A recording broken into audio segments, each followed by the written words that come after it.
Esta es la tarde en el continente americano. Cuando anochece en Europa y amanece en Asia, así cae la tarde en el continente americano y transcurre la noche y el amanecer en el resto del mundo. La tarde. ¿Qué tal? ¿Cómo están? Bienvenidos a La Tarde. Gracias por su preferencia, por su compañía. Como siempre, la invitación a que se comuniquen con nosotros a través de las cuentas de Twitter que ya conocen en @latarde, NTN24, @NTN24 y mi cuenta personal @Joely Ramírez. Vamos a hacer un repaso rápido por las noticias. El presidente electo de Guatemala, Alejandro Yamatei, está en Estados Unidos. El mandatario electo viajó a Washington en medio de la polémica que han generado sus críticas al acuerdo de tercer país seguro firmado por la administración de Jimmy Morales y el gobierno de Donald Trump. En la capital estadounidense se reunió con el presidente del Banco Interamericano de Desarrollo para plantearle el plan fronterizo Guatemala-México. Yamatei buscará con esta medida frenar la migración irregular, combatiendo las causas y no solo las consecuencias. Que nuestra administración de gobierno está preparada. En NTN24, con las protagonistas de la noticia, saludamos a esta hora en Washington a Alejandro Yamatei, presidente electo de Guatemala. Gracias, presidente, por acompañarnos. Muchísimas gracias, es un verdadero gusto estar hoy en día aquí con ustedes en el Canal de las Américas. Presidente, ¿cuál es el objetivo de su viaje a Estados Unidos en pleno debate migratorio? Sabemos que en julio se firmó un acuerdo migratorio entre el presidente Jimmy Morales y Donald Trump que implicaría que los migrantes de El Salvador y Honduras que lleguen a Guatemala en su tránsito hacia el norte soliciten un asilo en Guatemala y no en la frontera estadounidense. ¿Qué hace en Estados Unidos una vez que desde su época de campaña usted aseguró que el tema migratorio sería prioridad? Bueno, de hecho hemos estado en visita desde el fin de semana pasado en Miami primero y ahora aquí en Washington, hablando con distintas autoridades del gobierno norteamericano, pero no solo con autoridades del gobierno norteamericano, sino que con agencias internacionales de desarrollo, por ejemplo el Banco Interamericano de Desarrollo, porque una de las cosas que queremos empujar es el desarrollo de la zona fronteriza Guatemala-México. Nosotros, si mal no me equivoco, en la entrevista que hablamos con ustedes, hablamos de que un muro físico, un muro de armas, no detiene la migración. Lo único que lo detiene son muros de prosperidad. Y hemos estado trabajando aquí, haciendo ver la importancia de que entremos al desarrollo de la zona fronteriza.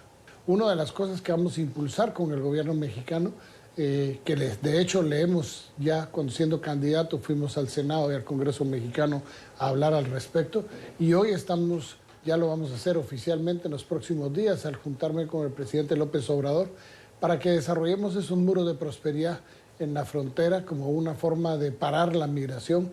Le estamos pidiendo a los Estados Unidos cambios en algunas regulaciones que nos permitirían poder aumentar 200,000 plazas de trabajo en menos de un año en Guatemala si ellos nos abren el mercado norteamericano, y lo haríamos en la frontera, en las ciudades fronterizas de Guatemala con México. Eso significaría casi 1 millón de familias que podrían tener trabajo digno, lo cual haría que se disminuya la migración. Yo siempre le he dicho, la migración tiene que ser enfocada desde el punto de vista estructural, es decir, vámonos a las causas que dan origen y no los efectos, porque si no nos perdemos en los efectos y jamás vamos a resolver los problemas. Presidente, si fuera necesario, es decir, si el acuerdo termina perjudicando los intereses de Guatemala, ¿usted consideraría cancelar este acuerdo del tercer país seguro? Bueno, de hecho, uno de los logros que ya alcanzamos en pocos días es que ya en Washington se está hablando no de un tercer país seguro, sino de un acuerdo Guatemala-Estados Unidos única y exclusivamente enfocado a salvadoreños y hondureños, y ya no bajo el concepto de tercer país seguro. Creo que eso es un gran paso en las negociaciones que hemos estado estableciendo. Esto implicaría un nuevo acuerdo. Que de confirmarse sería algo fabuloso para el país. Pero ¿esto implicaría un nuevo acuerdo que tendría un cambio radical frente a lo que se firmó entre el presidente Jimmy Morales y Donald Trump? ¿O cuáles serían las diferencias que usted nos pudiera mencionar a lo acordado y a lo que se dialoga en este momento? Es que lo que pasa es que nosotros estamos haciendo de ver al gobierno de los Estados Unidos que bajo el concepto de tercer país seguro nos obliga a irnos a la Convención de Ginebra de 1951, que es la Convención sobre Refugiados. y Guatemala tendría que calificar como tercer país seguro, cosa que no podríamos pasar esa calificación. Por lo tanto, lo que estamos haciendo es que se reconozca a Guatemala como un tratado en el cual las personas que deseen solicitar asilo de El Salvador y de Honduras a los Estados Unidos lo tengan que hacer en Guatemala, no en los Estados Unidos. Los cargos que habrían en la movilización de aquellas personas que no acepten el asilo o de aquellas personas que sean retornadas a su país, o el mantenimiento de aquellos que están mientras les sale el asilo, estarían a cuenta del gobierno de los Estados Unidos a través del Alto Comisionado para las Naciones Unidas de Refugiados, el ACNUR, y a través de la Organización Internacional de Migraciones, OIM. En un intento por fortalecer el acuerdo de asilo firmado por el presidente Morales y Trump, el encargado de Latinoamérica de la Casa Blanca ayer anunció la oferta de triplicar la cantidad de visados temporales para trabajadores agrícolas disponibles para guatemaltecos. ¿Qué opina usted de esta oferta? Bueno, yo creo que es parte de lo que se ha ido logrando poco a poco. Recuérdense que las relaciones diplomáticas se basan en un principio, se llama reciprocidad. Los Estados Unidos necesitan o quieren desestimular la venida de inmigrantes hacia los Estados Unidos por una vía de convenios migratorios, y nosotros tenemos que luchar porque las condiciones y los tratos en cuanto a nuestros comercio, en cuanto a nuestras exportaciones, en cuanto a las regulaciones, por ejemplo, en el caso de las personas con una visa temporal, sean lo más grandes posibles.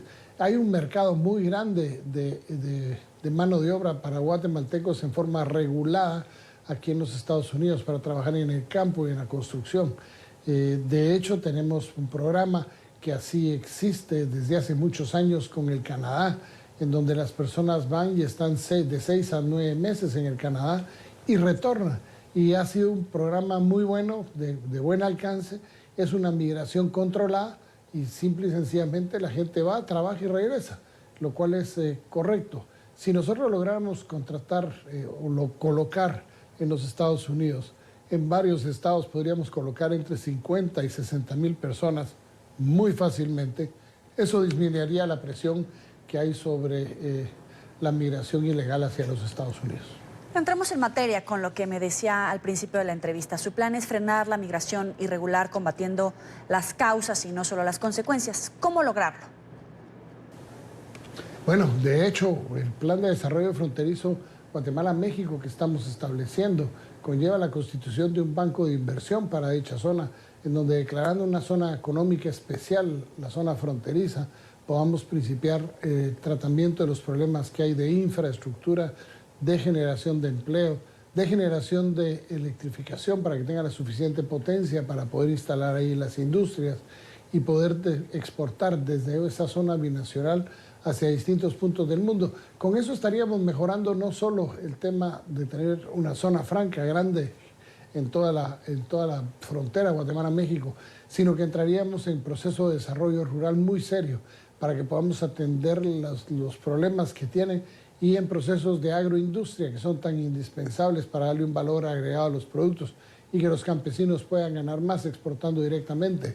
Los cambios que tenemos que hacer son radicales y vamos a principiar desde el nuevo gobierno a partir de enero del año entrante una atención especial hacia las áreas más olvidadas del país que coinciden con las más alejadas de la capital, es decir, las fronteras tanto en el occidente con México como el oriente en el trifinio compuesto por la frontera común entre Guatemala, Honduras y El Salvador. En su plan de gobierno, usted propuso más centros de atención también en el sur de México para atender a migrantes guatemaltecos en materia laboral. Usted ha tenido contacto con el canciller de México y ahora planea reunirse con el presidente mexicano. ¿Cuál es la postura que le han planteado las autoridades mexicanas en torno a sus propuestas? Bueno, yo le podría decir que hay interés en escuchar, hay interés en trabajar y hay interés en que colaboremos mutuamente. De hecho, el mayor interés de mi gobierno será tener unas muy estrechas relaciones con el gobierno mexicano, a quien vemos nosotros en la región como un hermano mayor y que queremos trabajar muy de la mano con ellos. No están pasando por buenos momentos las relaciones entre Guatemala y México en este momento, producto de una política equivocada, diría yo, del gobierno del presidente Morales en torno a las relaciones con el mundo. Nosotros eso lo vamos a cambiar y de hecho lo estamos haciendo con el acercamiento que ya hemos tenido, que hemos propuesto el 18 de septiembre. Voy a estar en Quintana Roo, en Chetumal, en donde coincidiremos en un acto público con el presidente Andrés Manuel López Obrador. Posteriormente a eso he sido invitado a ser un speaker, a dar una plática en el Congreso, en el Pleno del Congreso mexicano. Se están ultimando los detalles, que sería histórico que un presidente electo llegue al Congreso mexicano a dar una conferencia en donde lo que queremos es ir a establecer las bases de una relación muy, muy cercana entre Guatemala y México, de manera tal que podamos corregir los problemas que estamos teniendo en la frontera común, que no solo tiene que ver con el tema de la migración, tiene que ver con la inseguridad, con la trata de personas, tiene que ver con el narcotráfico, tiene que ver con el contrabando y con muchas otras cosas que atentan contra la seguridad nacional, tanto de Guatemala, de México, como de los Estados Unidos. Ahora, continuando con el tema migratorio, presidente electo, del 1 de enero al 13 de agosto de este año, 66.829 guatemaltecos han sido deportados, muchos de ellos vía aérea desde los Estados Unidos. Esto según el Instituto de Migración de Guatemala. ¿Qué se les puede ofrecer a estos ciudadanos cuando regresan a su país? Su pregunta es muy interesante porque sobre eso estamos trabajando, incluso solicitándole al Congreso actual de la República. Le acabo de hablar hace un par de días al presidente del Congreso que pasen la ley de doble tributación, o sea, de evitar la doble tributación. Con eso nosotros podríamos convertir a Guatemala en un destino de los call centers y entonces las personas deportadas de los Estados Unidos, que la mayoría ya llegan hablando inglés, podrían encontrar un trabajo en donde se paga entre 2 y 3 veces por arriba del salario mínimo, en donde podrían estar ubicadas call centers en el interior del país y podríamos generar un vasto número de empleos para estas personas, para atenderlos, para que encuentren empleo y no se vuelvan a regresar. Mire, hay mucho trabajo. Si nos circunscribimos única y exclusivamente al tema migratorio, no vamos a salir de la pobreza en la que estamos. El tema migratorio es una consecuencia. El enfoque que ustedes, los periodistas y el mundo le está dando a una crisis es coyuntural, no caigan en el error. El tema que hay que resolver es el tema económico. Es ahí en donde nos tenemos que enfocar, porque la migración se da como consecuencia de, no es la causa de. Por eso es que nuestro enfoque va encaminado totalmente a corregir los problemas. Le pongo un ejemplo.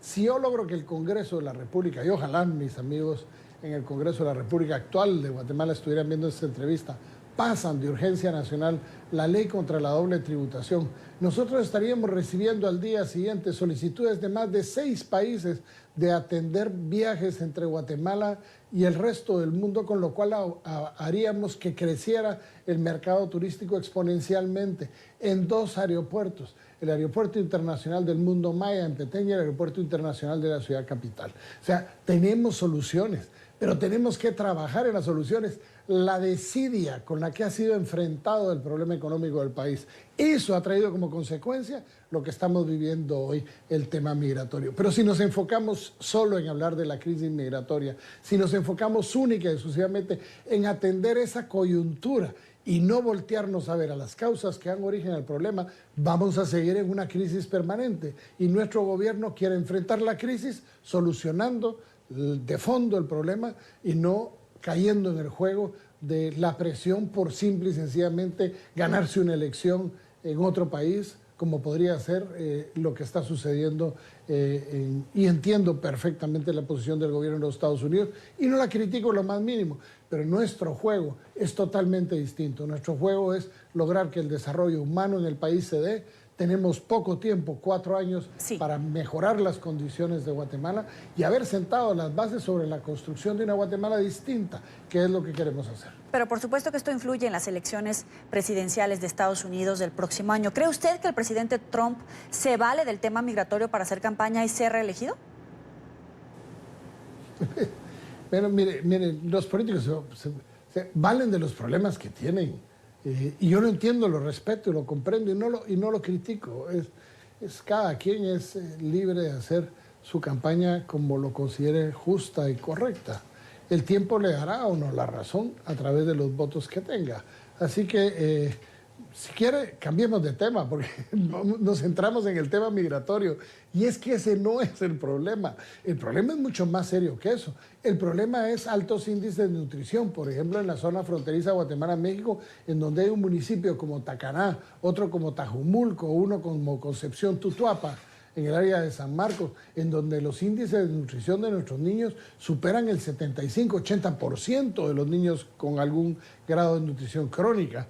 Y eso incide dramáticamente en la calidad de ser humano que vamos a tener después para poder ser competitivos cuando crezcan, cuando perdieron sus aptitudes mentales producto de la desnutrición.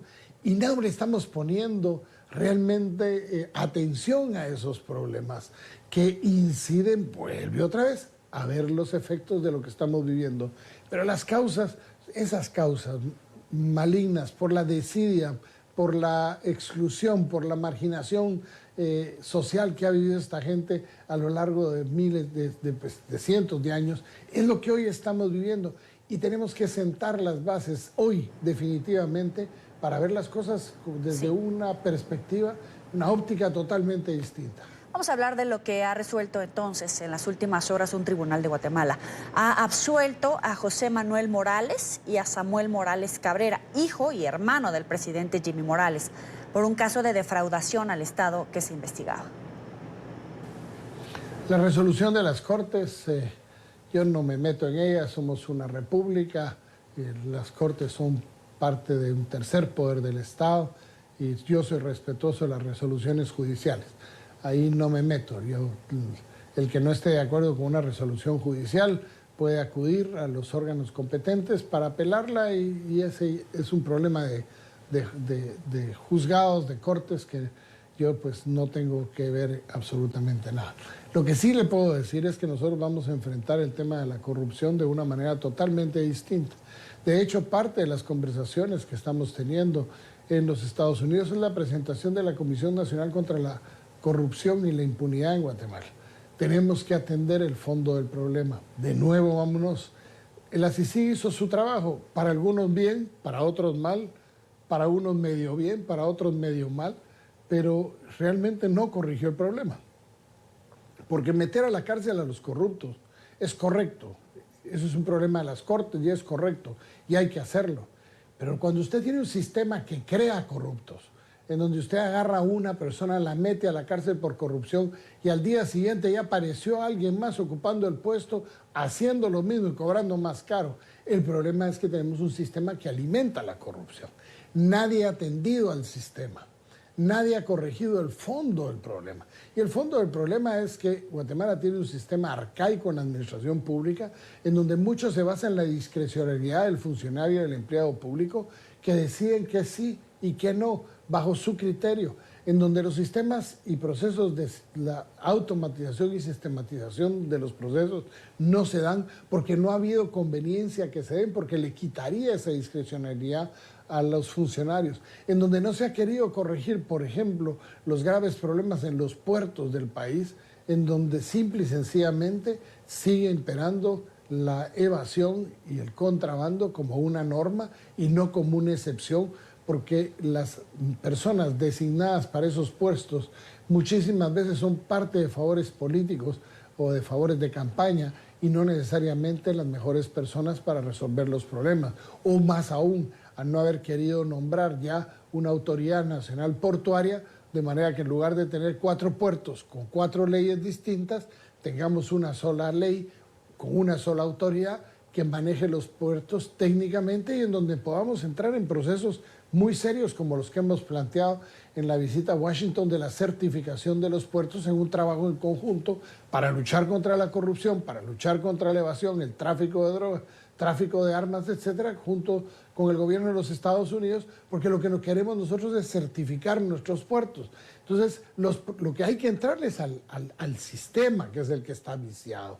De lo contrario, pues sí, pasaremos haciendo lo correcto, persiguiendo corruptos, llenando cárceles de corruptos, pero no corregimos el problema de que no tenemos que ser un sistema que promueva la corrupción. O sea, tenemos que ser un sistema que, al contrario, sea más difícil cada día hacer actos de corrupción. Presidente electo, pero hablemos del mecanismo anticorrupción respaldado por Naciones Unidas, conocido como CICIG.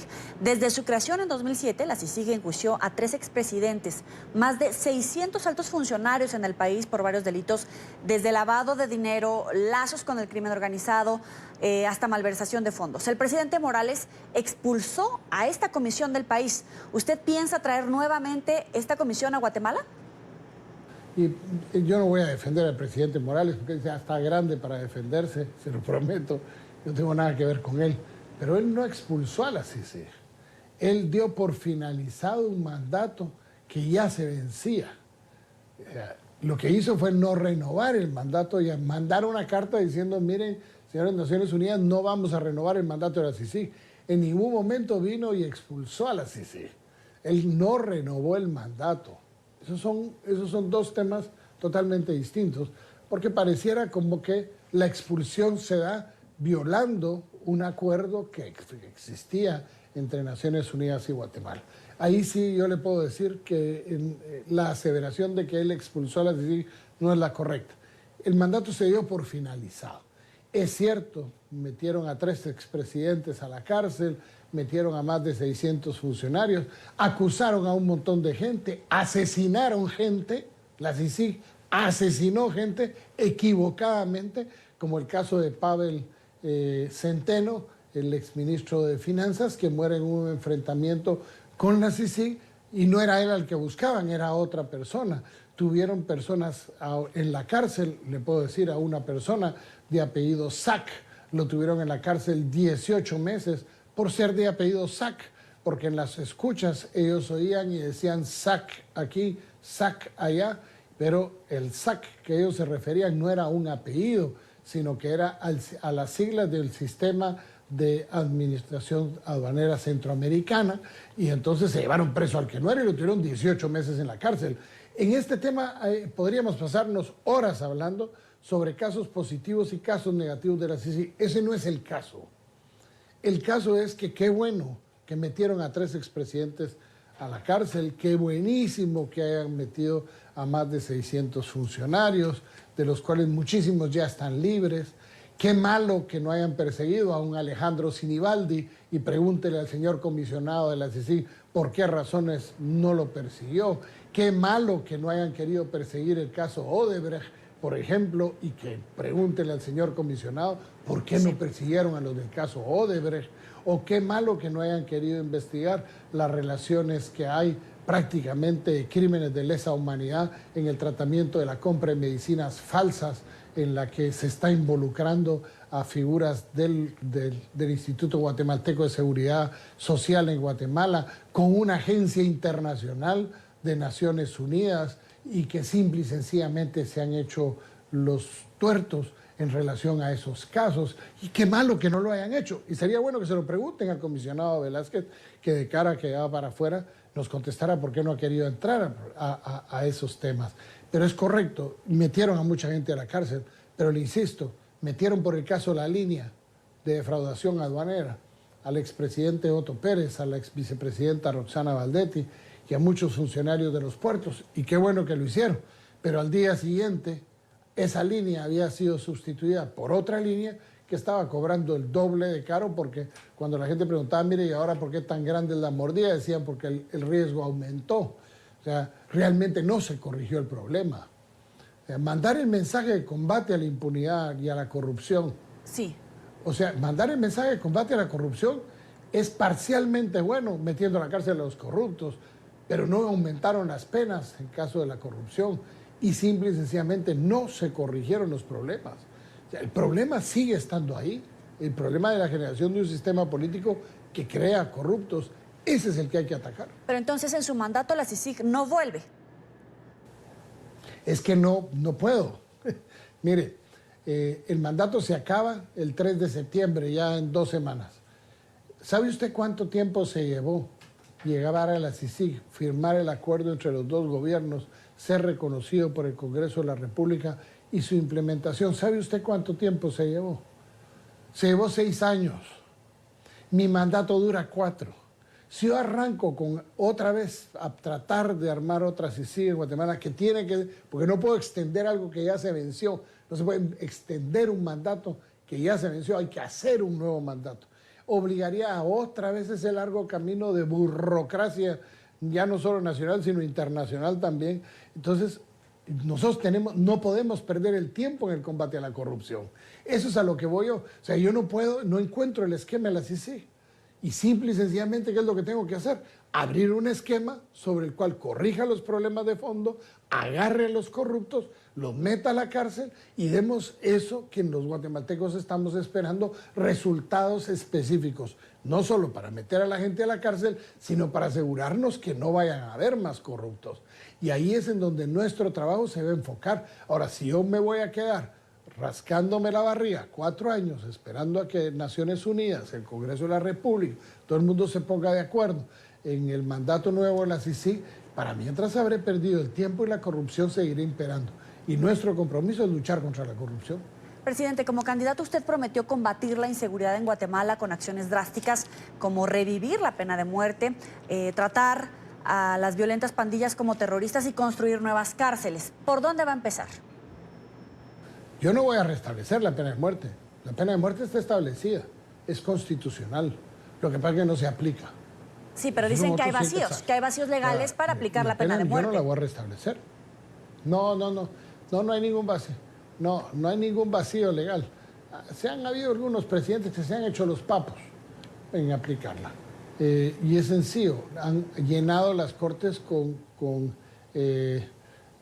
amparos diciendo de que es inconstitucional el que el recurso de gracia sea del presidente. No es inconstitucional. El recurso de gracia está contemplado en el Pacto de San José. La aplicación de la pena de muerte en Guatemala está contemplada cuando se firmó el Pacto de San José. Es constitucional y lo único que hay que hacer es aplicarla.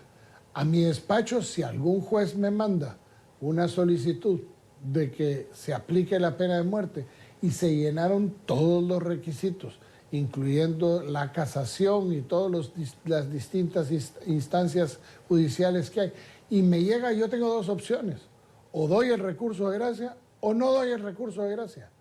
No puedo hacer otra cosa. Y voy a cumplir con mi deber. Estudiaré el caso y si considero yo que no aplique el recurso de gracia, la persona será llevada a la inyección letal. Y si considero que efectivamente aplica el recurso de gracia, pues aplicaré el recurso de gracia y diré por qué lo estoy haciendo. La pena de muerte está vigente, no es restablecerla, es simple y sencillamente cumplir con la ley. Le agradezco al presidente Alejandro Yamatei, presidente electo de Guatemala, por estos minutos para la tarde de NTN 24.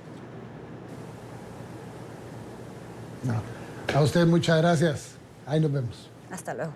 5:29 en la costa este de los Estados Unidos y también en Caracas. Vamos a revisar otros temas que hacen parte de la agenda informativa del día.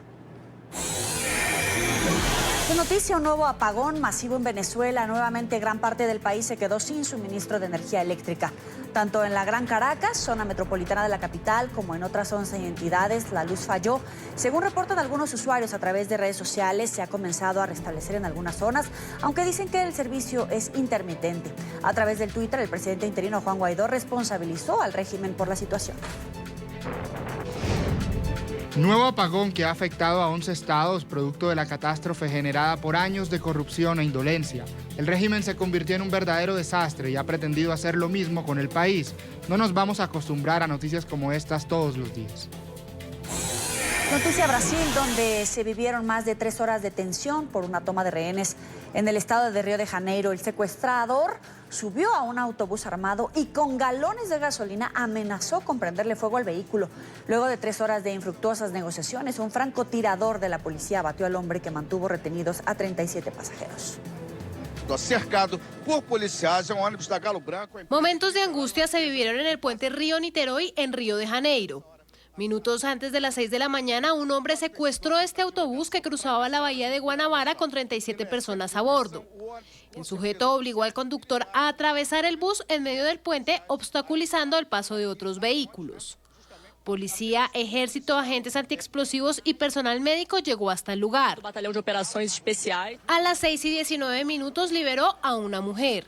12 minutos después, el atacante, que tapó su rostro con un pasamontañas, se dejó ver por primera vez. Durante su corta aparición dejó ver que llevaba bidones de gasolina y amenazaba con prenderle fuego al bus. En la media hora siguiente liberó a 2 pasajeros más. Todos recibieron atención psicológica y médica inmediata. Una hora después, miembros del Batallón de Operaciones Especiales de la Policía de Río de Janeiro llegaron al lugar para iniciar una negociación con el sujeto. En medio de amenazas con revólver, permitió que otras 3 personas abandonaran el autobús. Tras casi 3 horas de diálogos infructuosos y en las que la intención de que el sujeto se entregara falló, un equipo de francotiradores llegó hasta el puente. Los uniformados se instalaron en los techos de los camiones de bomberos sin que el hombre pudiera detectarlos. Según los negociadores, el hombre no tenía una petición concreta ni expresó el móvil del secuestro. Pese a ello, concluyeron que fue un acto premeditado. El hombre bajó por completo del bus y ese fue el momento en el que el francotirador accionó el arma.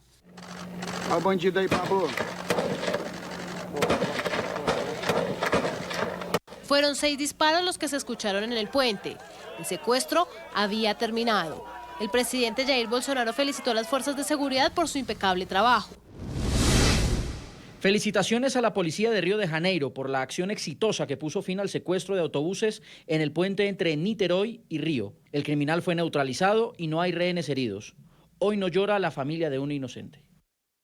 La policía confirmó que el criminal fue abatido y que los 31 rehenes que quedaban en el bus están fuera de peligro. Es noticia argentina, una cámara de seguridad en Buenos Aires captó el momento en el que un policía le da una patada a un hombre y este cae al suelo. Perdió la vida luego de ser trasladado al hospital. Las imágenes se han viralizado en redes sociales. El oficial fue detenido mientras avanzan las investigaciones. Fuentes policiales indicaron que los agentes acudieron al lugar tras recibir reportes sobre un hombre que impedía el tránsito y amenazaba a los conductores.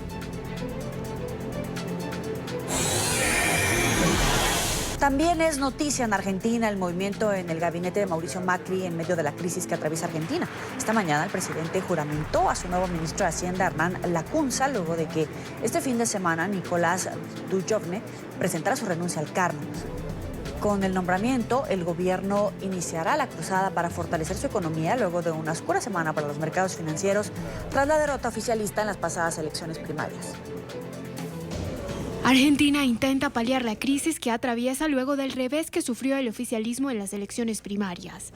Hernán Lacunza fue juramentado este martes como nuevo ministro de Hacienda en sustitución de Nicolás Dujovne, quien renunció el pasado sábado tras una semana negra para la economía, con el desplome de la moneda y la bolsa.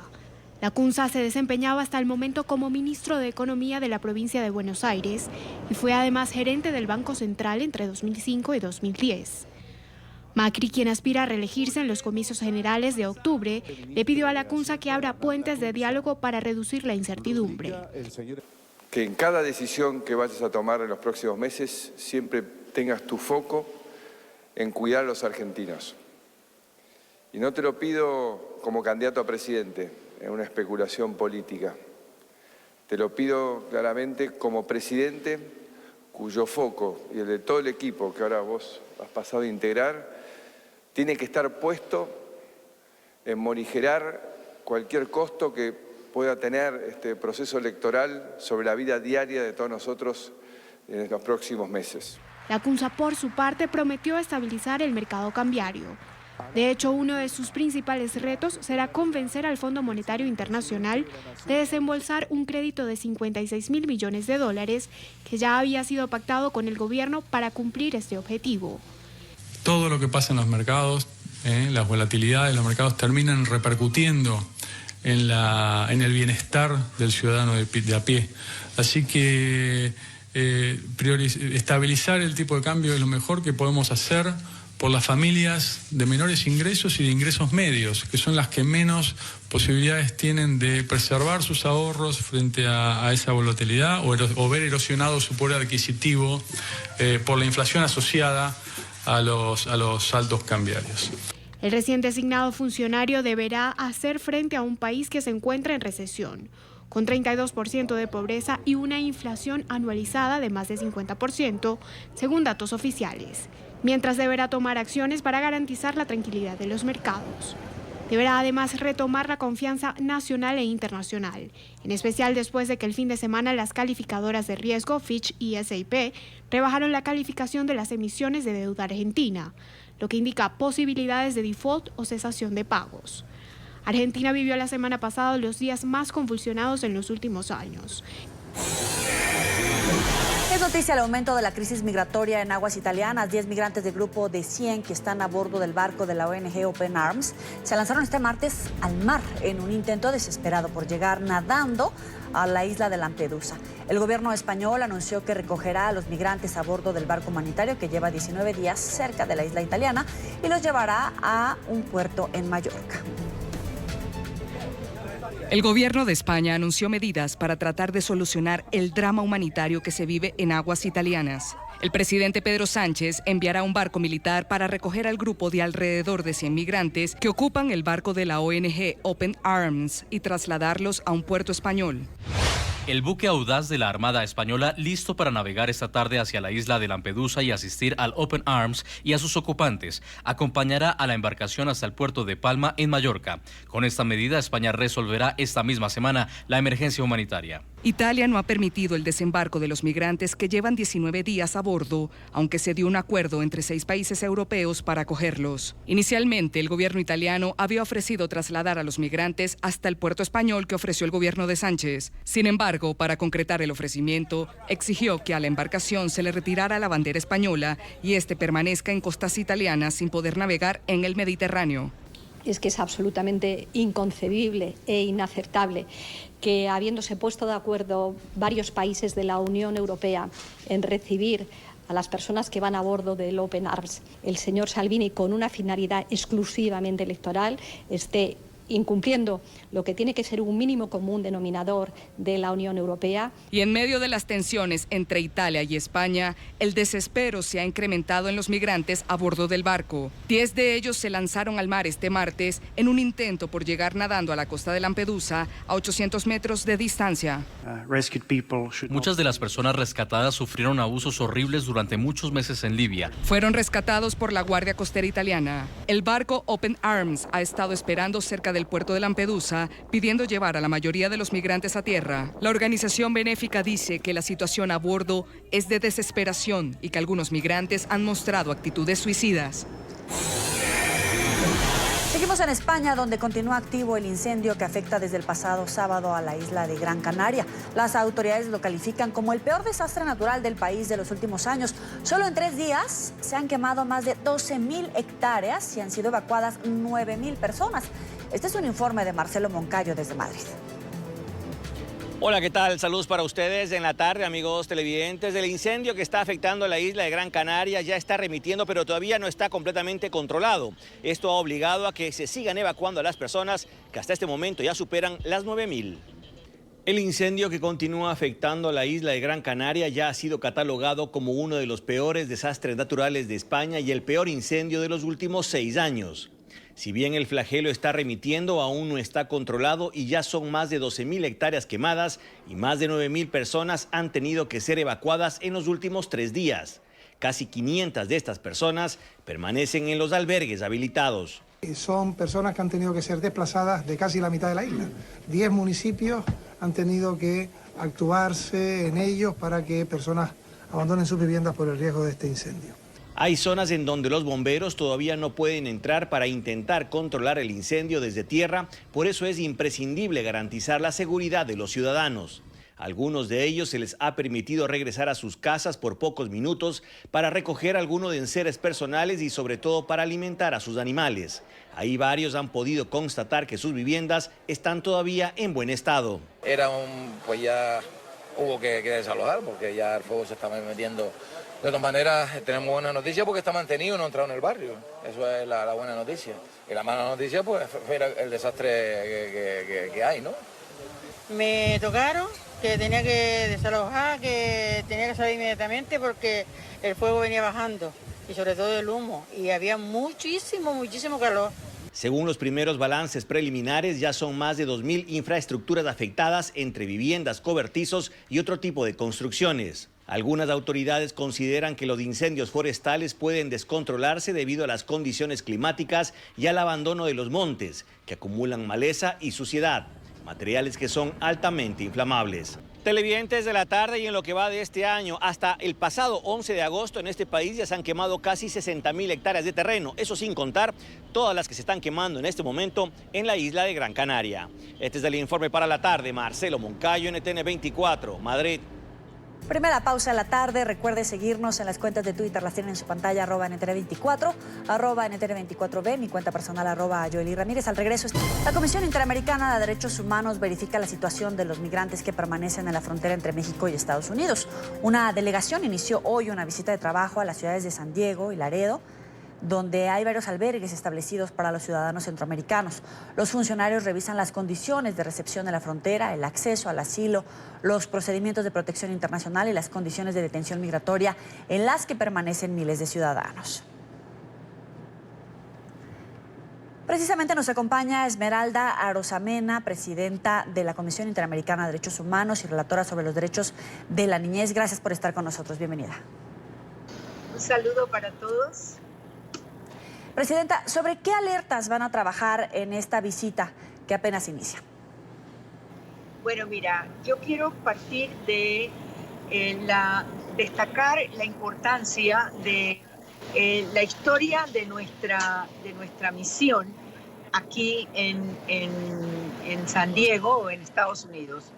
El Consejo Permanente de la OEA nos da un mandato luego de algunas informaciones que en el 2018 se recibieran de las distintas consecuencias o efectos que estaba teniendo el trabajo de la frontera. El tema de la movilidad humana, los migrantes, las caravanas, la situación que se vivió en el 2018.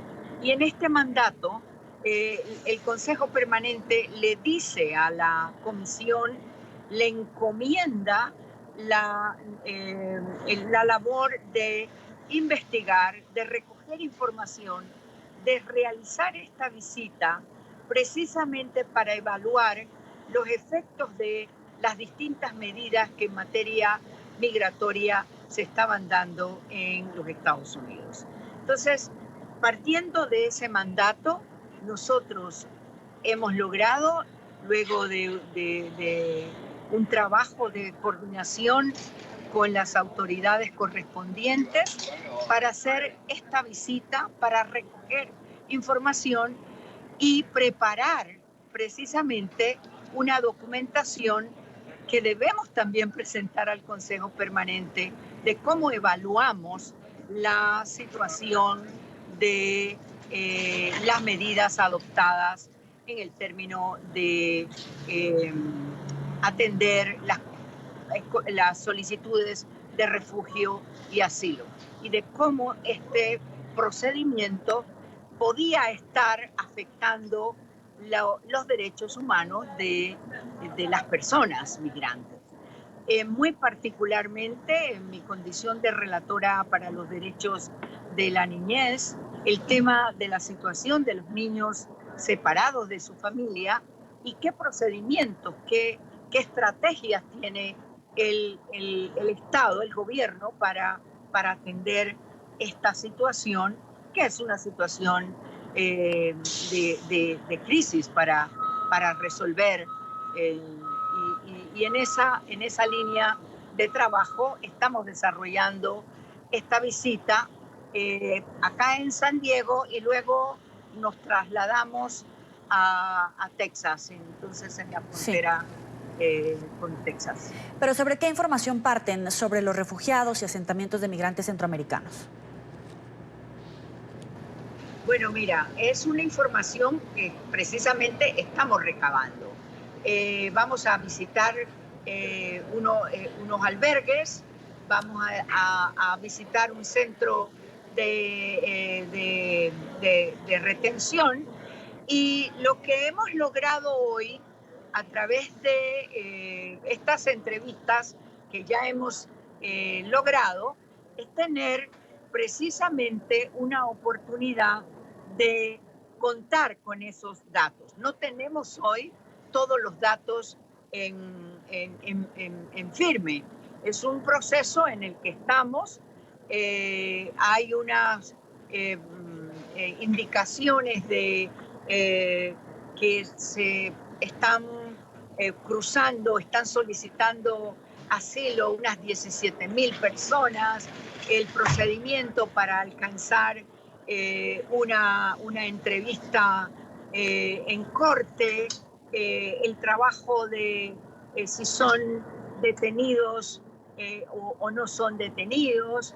Es decir, necesitamos tener una información en detalle, eso es lo que estamos elaborando, que pensamos poder contar para la culminación de la jornada, un documento muy completo de los datos. Ahora, la visita avanza en este momento, pero quisiera saber cuándo tendremos los medios de comunicación un balance sobre esta visita, conocer a ciencia cierta números, condiciones y sugerencias de la CIDH.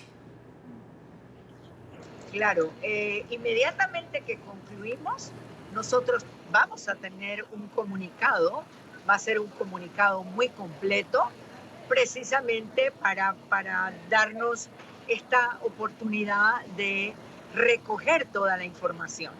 Hoy tenemos que ir al centro de detención. Hoy estuvimos en un albergue.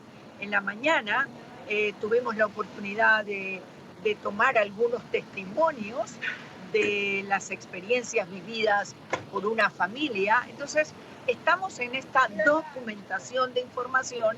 Inmediatamente que terminamos, tenemos preparado un comunicado y allí ustedes tendrán un trabajo muy importante que hacer para la divulgación de el éxito de nuestra visita. Y quiero señalarte que para la comisión tener esta oportunidad es una fórmula muy importante precisamente para alcanzar un monitoreo in situ. No es fácil desarrollar nuestras visitas in loco o visitas in situ para atender una situación tan compleja como es el tema migratorio. Nosotros estuvimos también ayer en las Cortes, evaluamos, estuvimos presenciando 33 asuntos que se abordaron en 3 cortes, con algunos resultados ya para nosotros poder ir midiendo la efectividad del procedimiento, la importancia de una revisión normativa, etcétera. Pero para usted, ¿el proceso de deportación en Estados Unidos es respetuoso de los derechos humanos o incurre frecuentemente en violaciones a los derechos humanos? Mira, el tema de deportación es un tema que requiere para todos nuestros países una normativa respetuosa de derechos humanos, una política migratoria con enfoque de derechos humanos y precisamente el poder hacer esta valoración de cómo las personas que enfrentan un proceso de deportación viven las situaciones con las que tienen que confrontar.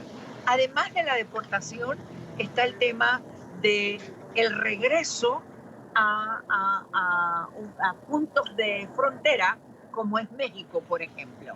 Y en la política migratoria de Estados Unidos está una política de regresarte a México y esperar en México el procedimiento de asignación, de concesión de asilo o no.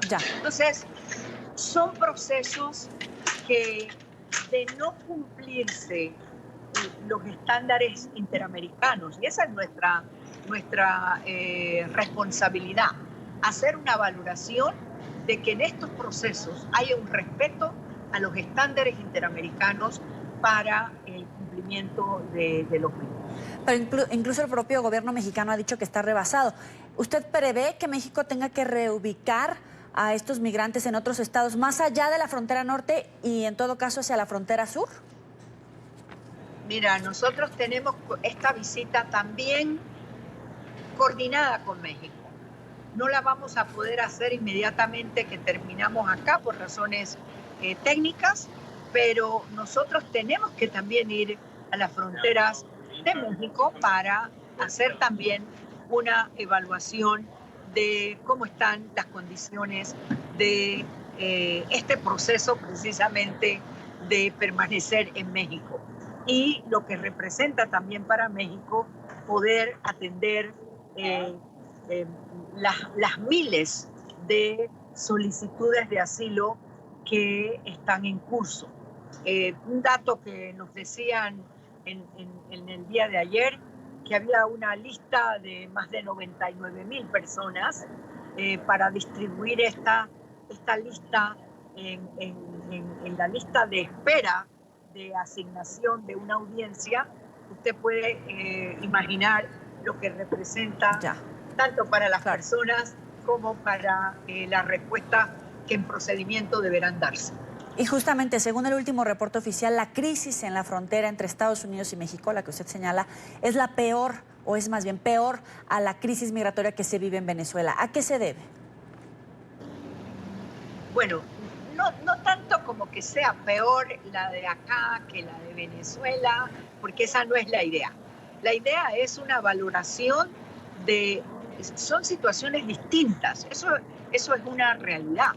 Las situaciones de la frontera sur, de la frontera norte con Estados Unidos, el movimiento migratorio tiene otras características, tiene otras connotaciones. Entonces, la atención o las respuestas también tendrán que tener en cuenta estas características diferenciadas. Y repito, no se trata de que en una esté en unas condiciones peores que en otras. Yo creo que toda crisis migratoria representa para la situación de los derechos humanos de las personas la necesidad de tener esta protección internacional. Y nuestro trabajo hoy está en la recopilación de esta información para poder dictar nosotros las recomendaciones y poder decirle a todos los estados involucrados, es el estado de origen, el estado de destino, el estado de tránsito, que tienen distintas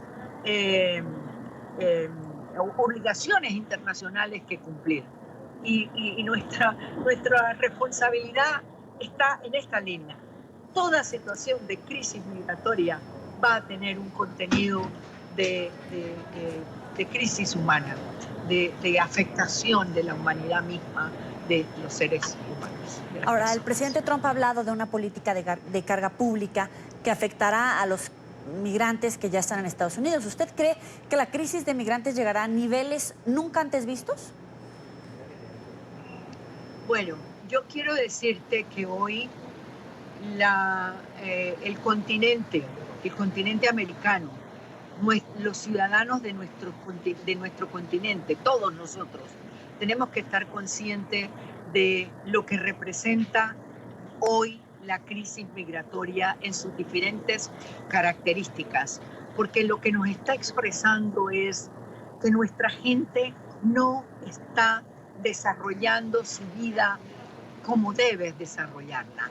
Entonces, vuelvo a insistir en la responsabilidad que tenemos todos los países que estamos involucrados en esta respuesta que tenemos que darle a la población, a la gente, que nadie sale de su país si en su país está viviendo bien. No es cierto. La gente sale porque tiene necesidad de una mejor respuesta. Entonces, esta realidad va a demandar una visión regional comprometida de no solo las autoridades, particularmente las autoridades, pero la población tiene que estar consciente de que estas personas que se ven obligadas a salir de sus países tienen que tener en ese tránsito que hay para alcanzar una vida digna, una vida buena, una vida sana, sea con la participación de todos, autoridades y sociedad.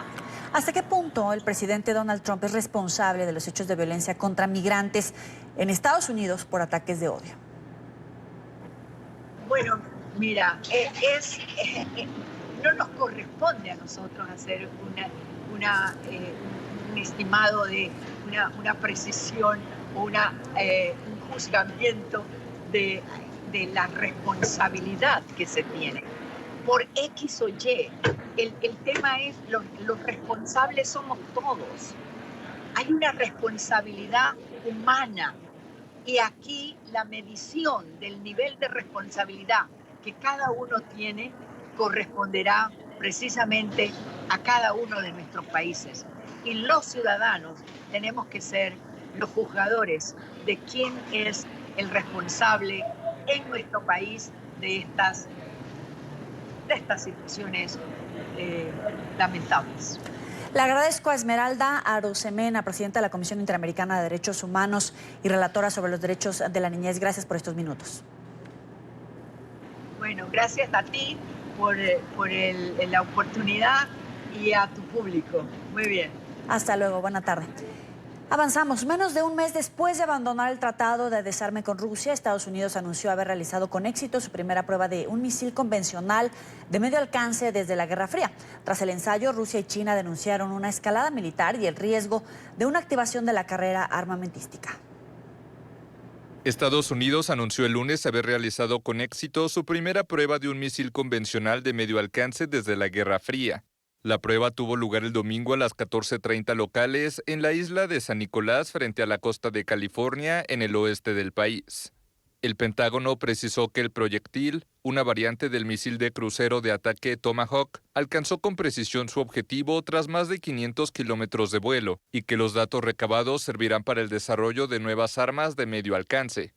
El gobierno de Donald Trump abandonó apenas el 2 de agosto el tratado INF firmado en 1987 por Estados Unidos y la entonces Unión Soviética para prohibir el uso de misiles tanto convencionales como nucleares. Washington justificó su decisión alegando que Moscú llevaba años vulnerando el tratado. La salida estadounidense abre la vía a una nueva carrera armamentística dirigida contra Rusia y sobre todo China.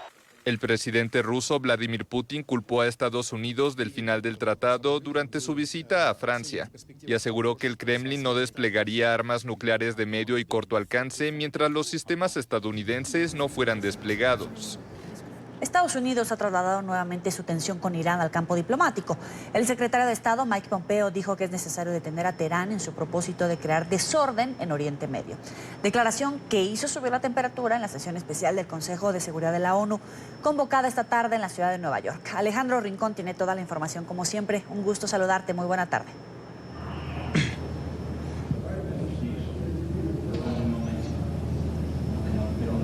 Hola Joely, es un gusto saludarte a ti también y a todas las personas que nos acompañan en esta tarde de martes, en donde continúa esta sesión especial del Consejo de Seguridad de Naciones Unidas en la ciudad de Nueva York, con el objetivo específico de analizar las amenazas a la paz y seguridad internacionales en Oriente Medio, en una sesión en donde la tensión entre los Estados Unidos e Irán ha sido la protagonista o la que mayor cantidad de declaraciones e intervenciones se ha llevado hasta el momento, dado que esta situación ha sido la que tal vez ha mantenido en vilo por más tiempo a la comunidad internacional en las últimas semanas. En esa sesión participó ya el secretario de Estado de los Estados Unidos, Mike Pompeo, quien aprovechó su intervención para lanzar nuevas críticas a Teherán y sobre todo para asegurar que el propósito de la administración Trump es seguir ejerciendo todos los mecanismos a su disposición, entre ellos las resoluciones del Consejo de Seguridad y sus contactos con sus aliados en la comunidad internacional con el objetivo de neutralizar cualquier tipo de acción de parte de Irán. A continuación tenemos para ustedes una declaración que entregó el secretario de Estado luego de su intervención al Consejo de Seguridad, que hace referencia específica a un tema que genera ahora interés en esa región. Hay reportes según los cuales Irán está enviando una embarcación de petróleo al régimen de Bashar al-Assad, algo que violaría las sanciones del Consejo de Seguridad de Naciones Unidas, y este mensaje entregó los Estados Unidos sobre este asunto. Vean. Esas sanciones que previenen que este petróleo sea enviado a cualquier país, hemos sido claros, cualquiera que lo exporte, que lo compre, que permita que el barco atraque, es un riesgo de recibir sanciones de los Estados Unidos. Así que si ese barco vuelve a Siria, vamos a tomar cualquier acción que podamos consistente con esas sanciones para evitar eso. Recuerden, la razón por la que no queremos que este petróleo llegue a Siria es conocida por todo el mundo. Este petróleo va a ser usado por las fuerzas kurdas, que es una organización que ha asesinado a millones de estadounidenses y personas en todo el mundo, y queremos negarles sus recursos para que continúen con su campaña de terror. 6 de la tarde, 7 minutos en la costa este de los Estados Unidos. A esta hora, el secretario de Estado de la Unión Americana, Mike Pompeo, tiene una reunión a puerta cerrada en el despacho del secretario general Antonio Guterres, un encuentro que ya se había previsto y constituye el punto de cierre de esta visita oficial que ha adelantado el jefe de la diplomacia estadounidense a la sede general de la Organización de Naciones Unidas. Es la información que tenemos para ustedes por ahora. Continúen con más en la tarde. Gracias, Alejandro. Vamos a estar dándole cubrimiento a esta noticia en desarrollo. Por ahora vamos a una pausa. Gracias por seguir con nosotros en la tarde. Vamos a avanzar con otras noticias. El presidente de Estados Unidos confirmó que la Casa Blanca mantiene contacto con funcionarios del régimen de Venezuela. El fin de semana trascendió que el vocero del madurismo era el número 2 de la llamada Revolución Bolivariana, Diosdado Cabello. Hace minutos Trump habló del tema y aunque no confirmó que Cabello era el interlocutor, sí dijo que los diálogos son a un alto nivel. Estamos en contacto, nosotros estamos hablando con varios representantes de Venezuela. Estamos ayudando a Venezuela lo más que podemos. Estamos manteniéndonos al margen, pero los estamos ayudando. Ellos necesitan mucha ayuda. Es un tributo increíble a algo malo lo que está ocurriendo allí, y ese mal que está ocurriendo es el socialismo, y es increíble porque hace 15 años era uno de los países más ricos, ahora es uno de los más pobres, tiene reservas de petróleo y muchas cosas, pero es algo muy triste lo que está ocurriendo. No tienen agua, no tienen comida, y estamos ayudando mucho. Estamos hablando con representantes en diferentes niveles de Venezuela. Y el presidente interino de Venezuela, Juan Guaidó, se refirió a la presunta reunión secreta del dirigente chavista Diosdado Cabello con una delegación estadounidense. En entrevista con nuestra cadena aliada La Voz de América, dijo que la cúpula del régimen de Nicolás Maduro está buscando un salvavidas en medio de una creciente presión internacional. Cabello, sin embargo, había negado haber sostenido dichas reuniones, como lo informó la agencia de noticias AP, y calificó los reportes de mentirosos y manipuladores. Guaidó dijo además que si Maduro quiere que se levanten las sanciones contra el régimen venezolano, primero debe irse de Miraflores para poner fin a la que llamó usurpación del poder. Lo que me queda claro es que no hay alineación hoy al interno del régimen de Nicolás Maduro Moro, y pareciera que están buscando es cada uno salvarse, cuando lo que queremos nosotros es salvar a toda Venezuela. O sea, hay una cúpula del régimen que quiere salvavidas para cada uno. Eso es lo que significa el levantamiento de las sanciones. No es cierto. Nosotros queremos levantar sanciones a Maduro, a funcionarios civiles o militares que se pongan de la condición. Y si Maduro quiere que se le levanten a él, que se vaya hoy de Miraflores.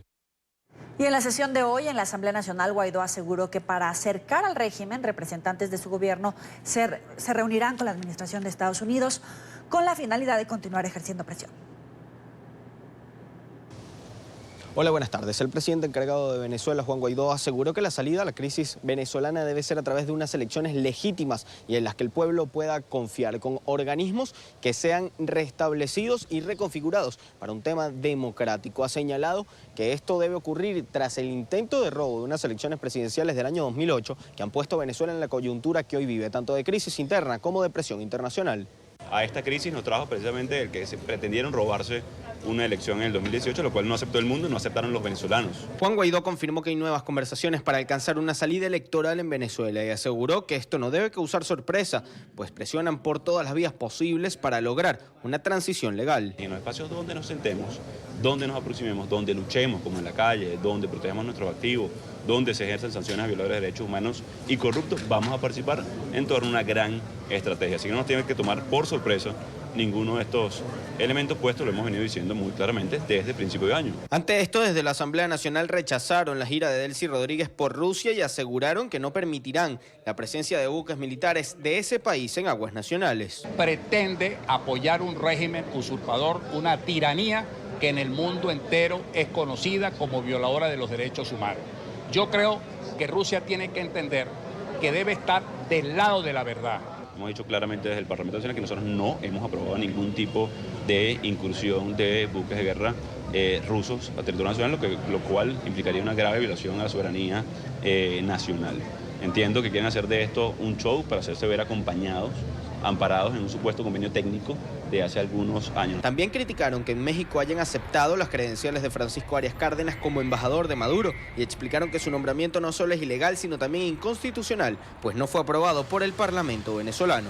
No puede ser embajador alguien, primero, que pretenda representar un gobierno que no existe, porque estamos en presencia de un régimen usurpador que es el de Nicolás Maduro. Y segundo, de paso, violando el artículo 187, numeral 14 de la Constitución, que dice que todo embajador tiene que ser autorizado por la Asamblea Nacional. Asimismo, Juan Guaidó aseguró que continúa la presión al régimen, confirmó las reuniones de sus representantes con Estados Unidos para evaluar nuevas decisiones y advirtió que así como Brasil decidió no admitir a funcionarios de Maduro, también hay incentivos para los que colaboren hacia una transición. Ha creído el régimen de Maduro, a través de la soberbia, que esto es un juego, que pueden someter a todo el que quiera. Tenemos la mano extendida, porque Maduro no protege a nadie, lo han visto, para que todos los que colaboren con la restitución de la democracia podamos entonces ejercer e iniciar el proceso urgente de transición que requiere nuestro país. Asimismo, Guaidó descartó los señalamientos que se han hecho desde la Asamblea Nacional Constituyente sobre poder adelantar las elecciones parlamentarias hasta enero del próximo año. Han señalado además la ratificación del nombramiento de los embajadores de Grecia e Israel desde el Parlamento venezolano. Desde Caracas, Venezuela, para la tarde de NTN 24, Luis Alejandro Elaya. Gracias, Luis. Y en esta parte del programa nos acompaña Ángel Medina, diputado de la Asamblea Nacional de Venezuela, miembro del Partido Primero Justicia. Gracias, diputado, por estar con nosotros. Hola, Idania, saludos a toda Colombia y por supuesto a toda Latinoamérica. Diputado, ¿cómo está hoy la comunidad latinoamericana con respecto al tema Venezuela? Porque esta semana el gobierno de México recibió al embajador de Nicolás Maduro con sus credenciales y reconociéndolo. Mira, México ha sido una de las pocas excepciones, de las pequeñas excepciones que se han presentado en toda América Latina frente a lo que está sucediendo en Venezuela. México ha asumido una posición de neutralidad que no es tal. Ha intentado permanecer alejado de un tema del cual él permanentemente está haciendo opinión y está tomando decisiones.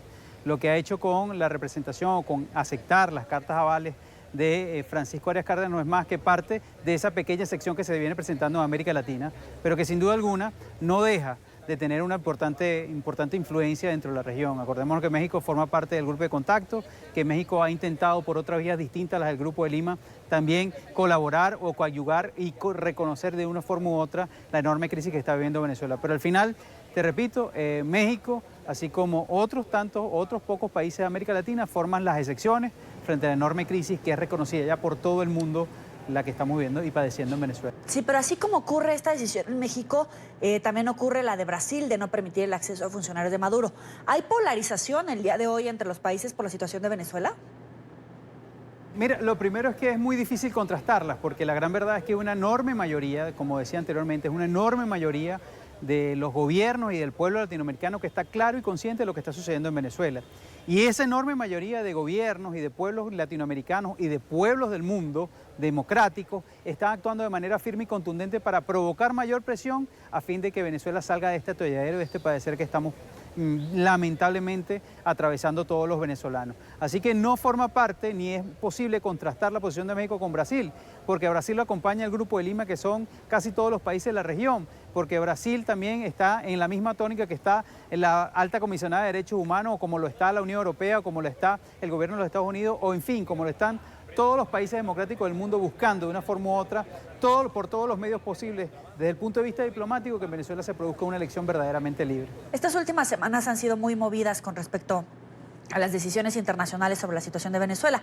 Sanciones, bloqueos, presión. ¿Esto ha traído algún cambio en la situación interna del país? Mira, aquí no ha habido lamentablemente ningún estancamiento. Lo que ha habido es que ha arreciado la crisis que está padeciendo Venezuela, que ya la crisis humanitaria es de enormes magnitudes, pero que además la crisis migratoria que se ha provocado producto de esta crisis humanitaria está afectando de manera decidida y contundente a toda la región, especialmente a la región latinoamericana. Así que no ha habido, ojalá nosotros estuviéramos hablando de un momento de paz, de calma o de apaciguamiento, muy por el contrario.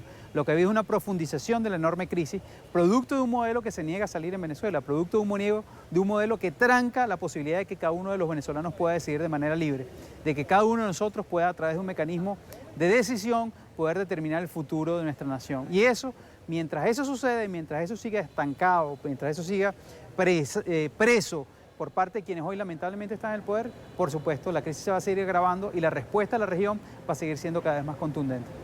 Acompañando estas decisiones de presión, también se han pedido visas a los migrantes venezolanos. ¿Cuál ha sido el efecto de esta acción? ¿Cuál es el estatus de los migrantes el día de hoy? Mira, todo indica que va a haber un agravamiento de la crisis migratoria que está padeciendo Venezuela. Mientras la crisis en Venezuela se profundice, la económica, la social y la política, evidentemente más venezolanos van a seguir huyendo de nuestra tierra, lamentablemente van a seguir huyendo. Lo que a nosotros nos preocupa en este momento es que esos venezolanos que están huyendo lo están haciendo en condiciones de enorme vulnerabilidad. ¿Qué quiere decir esto? Lo están haciendo en su gran mayoría sin papeles, en su gran mayoría sin recursos económicos y en su gran mayoría incluso sin previa atención médica educativa. Y eso coloca en una situación de enorme vulnerabilidad a todos esos venezolanos que están huyendo.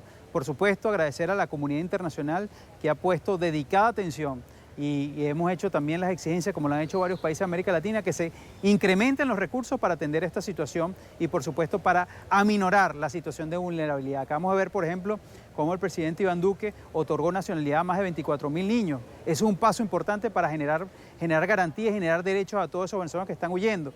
Lo mismo están haciendo, a pesar de que están colocando visas en varias partes de América Latina. Por otro lado, tienen políticas de asistencia y políticas de atención directa, especialmente a los venezolanos, y eso lo hemos venido agradeciendo. El gobierno encargado anunciaba esta semana nuevas medidas de extensión de la vigencia de los pasaportes para facilitar trámites y soluciones a los venezolanos en el exterior. ¿Qué se está haciendo desde la Asamblea Nacional para hacer menos grave la situación que padecen los migrantes venezolanos? Mira, todos esos son paliativos que hemos venido trabajando desde la Comisión de Política Exterior, desde el Parlamento Latinoamericano, desde la propia Asamblea, desde el propio presidente encargado. Se ha venido trabajando con los distintos gobiernos cómo generar formas y mecanismos legales e institucionales que permitan colocar a los venezolanos en una situación de mayor facilidad para poder estar y permanecer en esos países. Pero al final son medidas coyunturales. Son medidas que no son la solución final. La solución final, lo hemos dicho siempre, es que se acabe la crisis política, económica y social que vive el país. Y esa crisis económica, política y social que vive la nación solo comienza determinando su solución a través de un mecanismo de decisión de todos los venezolanos. Esta es la verdadera crisis, porque mientras no suceda en Venezuela un paso que permita más y mejor democracia, pues lamentablemente seguirán huyendo los venezolanos de nuestro país. Ahora, saliendo de la región esta semana, Delcy Rodríguez visita Rusia y plantea nuevos convenios militares que podrían incluso permitir la presencia de buques y efectivos en ese país. Juan Guaidó decía que buscan verse acompañados. ¿Qué se puede esperar en realidad de estas relaciones entre Rusia y Venezuela?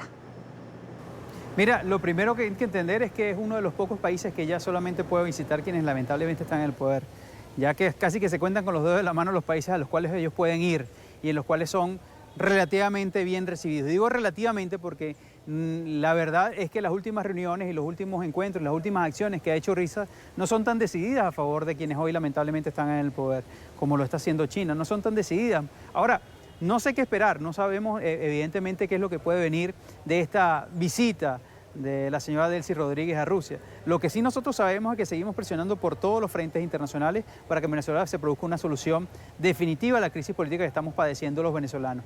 Y eso lo estamos haciendo desde la Asamblea Nacional, lo estamos haciendo desde cada uno de los espacios a los cuales estamos participando y seguimos intentando toda la presión necesaria y posible para que en Venezuela se produzca un desenlace democrático, alternativo y viable para todos los venezolanos. ¿Esta presión de la que hablan tiene que ver con las declaraciones del Comando Sur de estar preparado para actuar en Venezuela? Mira, yo creo que las declaraciones del Comando Sur son parte, no de una presión, son parte de un esquema que regularmente ha venido hablando el Comando Sur, pero más allá de eso, nosotros sentimos que hay una presión clara del Grupo de Lima, una presión clara del Grupo de Contacto, una presión clara de la OEA y una presión clara de todos los organismos internacionales, especialmente de la Organización de Naciones Unidas, para que en Venezuela se produzca un desenlace democrático de lo que estamos padeciendo cada uno de nosotros. Le agradezco a Ángel Medina, diputado de la Asamblea Nacional de Venezuela, por estos minutos para la tarde de NTN 24. Vamos a avanzar con otros temas de inmediato. Venezuela necesita entre 15 y 20 mil millones de dólares para poner en funcionamiento el parque industrial del país. Así lo aseguraron representantes de Conindustria. Según cifras del gremio, en menos de 41% se ubica el índice de confianza para Venezuela en relación con otras economías del mundo. Este es un informe de Oliver Fernández desde Caracas. Según la Cámara de Industriales de Venezuela, el consumo de los ciudadanos ha disminuido en 80% en todos los rubros y con ello también ha caído la calidad de vida de los venezolanos. Que la gente no tiene con qué comer, que la gente no tiene con qué pagar las escuelas, que la gente no tiene con qué pagar los servicios mínimos. En eso que se ve. Los venezolanos no tienen los recursos para comprar todo lo que necesitan. Tampoco el parque industrial está preparado para cumplir con la demanda. La vida en Venezuela ha cambiado. Pues ya lo que antes considerábamos que era un mercado, pues ahora son 3 artículos. No hay seguridad jurídica para los empresarios. Por el contrario, hay cerca de 130 leyes que están dirigidas a controlarlos y perseguirlos. Estás en un marco legal que lo que hace es, en vez de producir empresas, eliminar empresas. La improvisación llegó al punto en el que las empresas son reguladas a través de redes sociales. Sino por Twitter se hace. Eso no te garantiza que vayan a venir un inversionista extranjero o un inversionista nacional a querer invertir. Los industriales denuncian la falsificación de productos básicos. Los ciudadanos en la calle lo confirman. Y uno las compra porque dicen Colgate, pues, y son malísimas. O sea, el sabor no es igual, no te dejan los dientes totalmente limpios. No era Colgate, pues era como que usted estaba probando crema normal, crema de mano. La fuga de talentos pareciera no tener fin. Fuga de talento. Aproximadamente un 50%, un 49% ha anunciado que ha rebajado sus empleos. Valientes los que se quedan y los que se van. Es difícil juzgarlos. Mi disyuntiva es esa, seguir peleando por Venezuela o irme. Porque ¿cómo mantienes a una familia? ¿Cómo mantienes tu futuro? Los industriales no le temen a la inversión china o a la de cualquier otro país. Solo le exigen al régimen de Nicolás Maduro igualdad de condiciones, licitaciones en las que todos tengan la oportunidad de competir. Es la información que manejamos desde Caracas. Continúen con más de la tarde de NTN 24. Vamos a una pausa. Los invito a que se suscriban a nuestro canal en YouTube, NTN 24. Van a poder encontrar todo el contenido multimedia, nuestras entrevistas, reportajes y la señal en vivo. Recuerden conectarse www.youtube.com/NTN 24. Ya volvemos. Gracias por seguir con nosotros en la tarde de NTN 24. Vamos con la información de Nicaragua, donde temen que Estados Unidos avance en las sanciones al régimen de Daniel Ortega. Estados Unidos ya impuso medidas económicas individuales a miembros de la administración sandinista y ahora la sombra de un bloqueo similar al impuesto a Venezuela en días recientes se posa sobre Managua. En tiempos de la Guerra Fría ya se habían tomado acciones de este tipo y fueron efectivas para contrarrestar la acción de la revolución y asfixiarlos económicamente. A esta hora nos acompaña Mauricio Díaz, dirigente del Partido Ciudadanos por la Libertad, ex embajador alterno de Nicaragua ante la OEA. Gracias por estar con nosotros, embajador. Bienvenido. Es un gusto. Buenas tardes. ¿Qué tan real es esta posibilidad de embargar a Nicaragua y cuáles podrían ser las consecuencias? Bueno, de continuar la terquedad, la cerrazón del gobierno en cuanto a no encontrar o no buscar una salida política negociada, las opciones de particularmente de los Estados Unidos y de la comunidad democrática internacional están sobre la mesa en el caso de Nicaragua. Sería, sin lugar a dudas, un efecto terrible para un país que tiene una economía muy frágil y que históricamente ha dependido del mercado de los Estados Unidos para comerciar sus productos, aunque aquí haya una retórica eminentemente anti-norteamericana, anti-imperialista, pero los Estados Unidos son el primer socio comercial de Nicaragua. Pues una medida de esta naturaleza sería devastadora, sobre todo en consideración a que Nicaragua se ha beneficiado de el acuerdo comercial por excelencia entre nuestra región y los Estados Unidos, como es el CAFTA-DR, el Tratado de Libre Comercio entre Centroamérica, República Dominicana y los Estados Unidos de América. Usted ya lo decía, Estados Unidos es el primer socio comercial de Nicaragua. ¿En verdad el gobierno de Donald Trump puede dar o tiene en mente dar el siguiente paso hacia el embargo, hacia este bloqueo? Yo no sé cuál es la estrategia del presidente Trump. Lo que sí le puedo decir es que sería dramático para el pueblo nicaragüense, que ya hoy, al día de hoy, está sufriendo las consecuencias económicas de las medidas políticas tomadas por el régimen, cuya máxima expresión fueron los sucesos que se originaron con las protestas ciudadanas de abril del año pasado y que han provocado más de 300 personas asesinadas, miles de exiliados, todavía hay prisioneros en las cárceles, prisioneros políticos y un deterioro galopante de nuestra economía nacional. El valor del Córdoba viene cayéndose dramáticamente, las finanzas públicas se sostienen con muchas dificultades.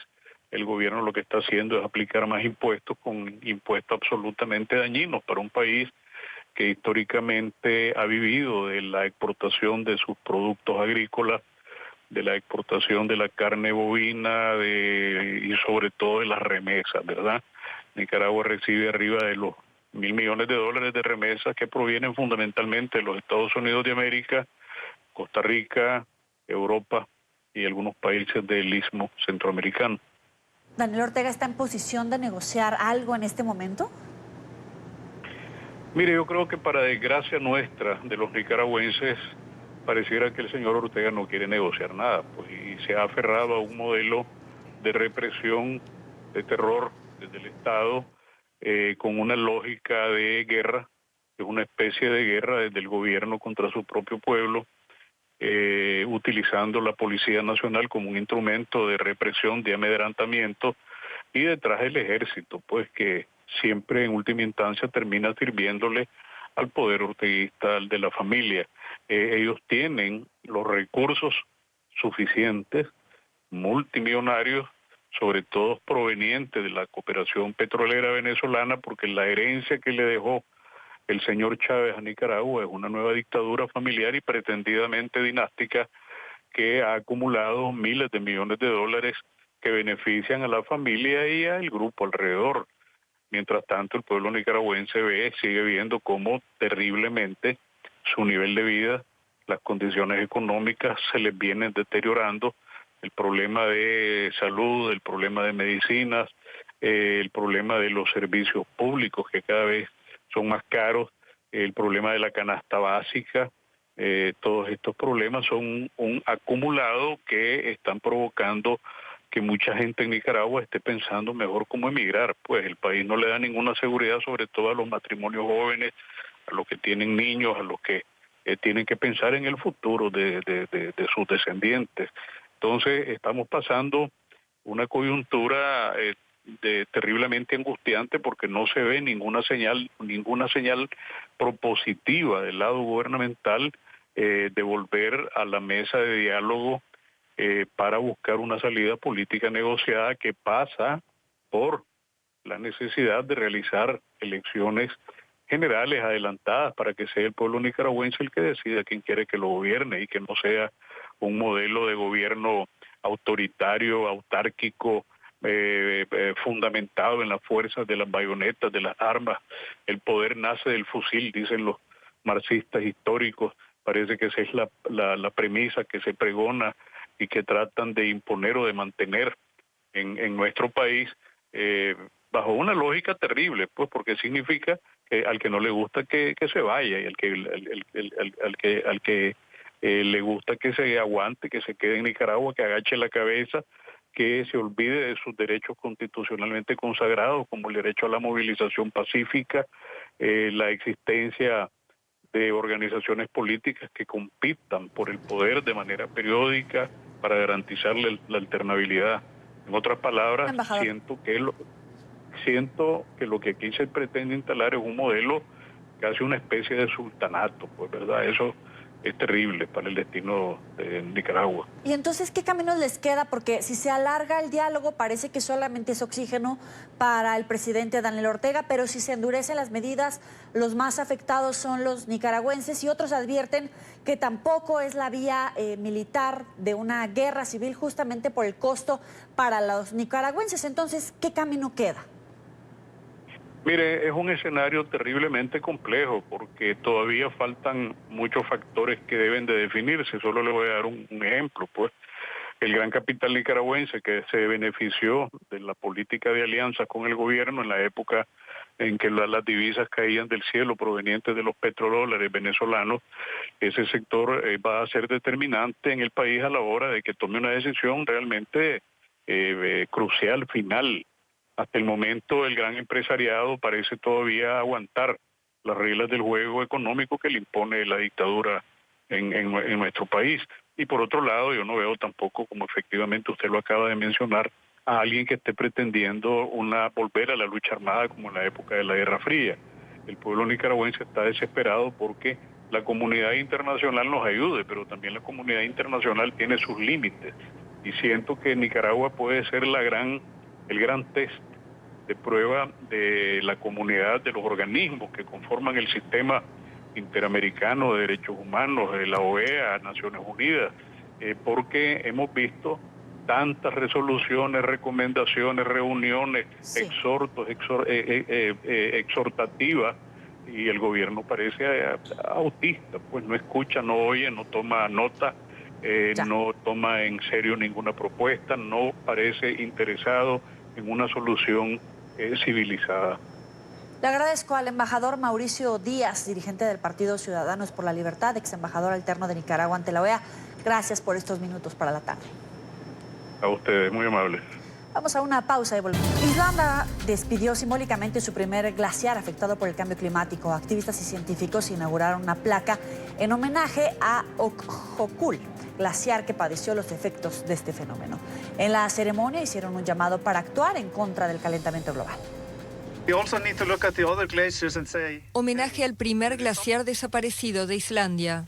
Con una placa conmemorativa, la isla despidió simbólicamente a Okhokul, que perdió su rango devorado por el calentamiento global. Espero que esta ceremonia inspire no solo a nosotros en Islandia, sino también al resto del mundo, porque lo que vemos aquí es solo una cara de la crisis climática. El hielo de Okhokul, que cubría 16 kilómetros cuadrados de superficie en 1890, apenas ocupaba unos 700 metros cuadrados en 2012. En 2014, los científicos decidieron que ya no era un glaciar, sino solo hielo muerto que no se movía más, y lo degradaron, algo que nunca había ocurrido en el país. La placa colocada ahora en el lugar dice una carta para el futuro, con el objetivo de generar conciencia en la población ante el declive de los glaciares y los efectos del cambio climático. Según un estudio de la Unión Internacional para la Conservación de la Naturaleza, publicado en abril, cerca de la mitad de los sitios del patrimonio mundial podrían perder sus glaciares de aquí a 2100, si las emisiones de gases de efecto invernadero continúan con su ritmo actual. Ahora, el actor español Javier Bardem llamó a los líderes mundiales a trabajar para proteger los océanos. El ganador del Oscar, acompañado por miembros de la organización Greenpeace, tomó la céntrica Times Square en Nueva York. Ahí lo tiene. Presentó su campaña con la que instó a los gobiernos a firmar un pacto de defensa de los mares. Utilizó los edificios de ese turístico lugar. Su acción coincide con el arranque de la tercera ronda de negociaciones en la Organización de Naciones Unidas para conseguir un tratado global de los océanos, misma que se lleva a cabo justamente a unas cuadras de esa esquina. Bardem intervino además ante la ONU para promover que se suscriba este acuerdo. Nosotros estamos mirándolos a ellos y les estamos pidiendo que se tomen en serio este tratado, porque como dicen los científicos, necesitamos, es urgente la necesidad de proteger al menos 30% de los océanos para 2030. La vida salvaje nunca había estado bajo tanta presión como ahora. Las ballenas, pingüinos, la vida salvaje en general. Y es crucial que ellos se tomen en serio la necesidad de crear un acuerdo muy serio, poderoso y bien detallado sobre los océanos para 2030, para que podamos al menos proteger el 30% de los océanos para ese momento. Y tremendo escándalo. Los duques de Sussex fueron el blanco de las críticas este fin de semana. Los llamaron hipócritas. Activistas los señalaron de ser falsos ecologistas tras usar un avión privado para viajar a Niza a pasar unos días de descanso en la residencia del cantante Elton John. Según los ambientalistas, que tienen toda la razón, este tipo de vuelos son altamente contaminantes porque solamente iban ellos tres como pasajeros, más la tripulación, cuando podían haber tomado un avión y trasladarse hasta el lugar donde estaba el cantante. Pero, pues, obviamente no iban a mezclarse con la clase turista y tomaron este jet privado. Y, pues, los activistas dicen que estas acciones van en contra de lo que los duques han dicho sobre sostenibilidad y cuidado del medio ambiente. Ante las críticas, el cantante salió en su defensa y aseguró que fue él quien pagó el jet privado, que no desmintió que fuera contaminante, pero dijo que el objetivo era que los duques descansaran y afirmó además que para respaldar el compromiso del príncipe Harry con el medio ambiente, se aseguró de que su vuelo fuera neutral en carbono, cosa que definitivamente pues levantó todavía más sospechas y más insultos contra los monarcas, que de menos fueron calificados como hipócritas.